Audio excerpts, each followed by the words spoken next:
Ripot mar riwruok makedo ne ratich oganda Amnesty International oseyo piny owacho kuom kawo nonro mar jopiny kod jogo makedo ne ratich oganda ataro mar chik ka gitiyo kod yore manyasani mag tudruok. Maendi kaluwore gi ripot margi ma orango chenro piny owacho e kinde ng'anyo mag kwedo sirkal chakre dwe mar 6 higa mokalo nyaka dwe mar 7 higani. Nyakidi nigi ler mar wachni. En lipot ma oketayanga e apis riwruok makedo ne ratich oganda Amnesty International. Lipot makamano oyango ni chakre dwe mar 6 higa 2024 kwan oganda jo Kenya mosemaki ataro mar chik romo 3,000.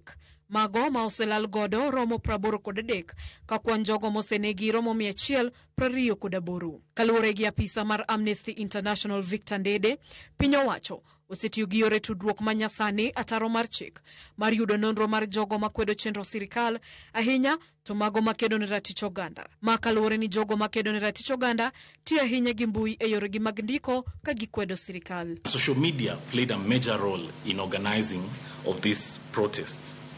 And not just organizing, but also amplification of the voices of the Kenyan youth. The Kenyan government responded with online intimidation, threats, incitement to hatred and surveillance, interfering with the rights and freedoms of expression and peaceful assembly. Online harassment and smear campaigns became the core tools of the state to undermine the credibility and reach of government critics.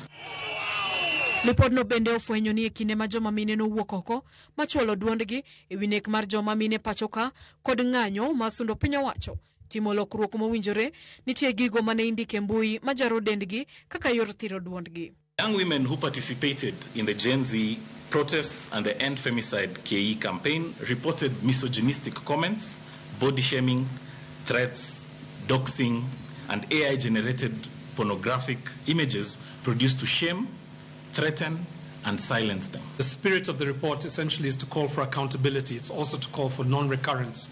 As we are all aware, we are leaning into a competitive general elections in 2027.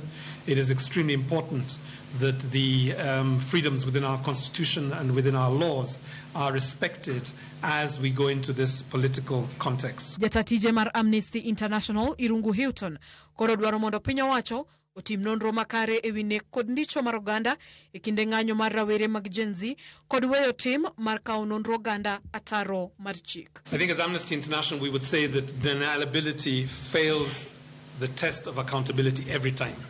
Whenever a state says we are not responsible, it is not a legitimate response. Why? Because states have obligations under law not only to do the right things, but also to prevent the wrong things from being done. So there are crimes, states can commit crimes by omission, or they can commit them by commission. So therefore, deniability is not a accountable response.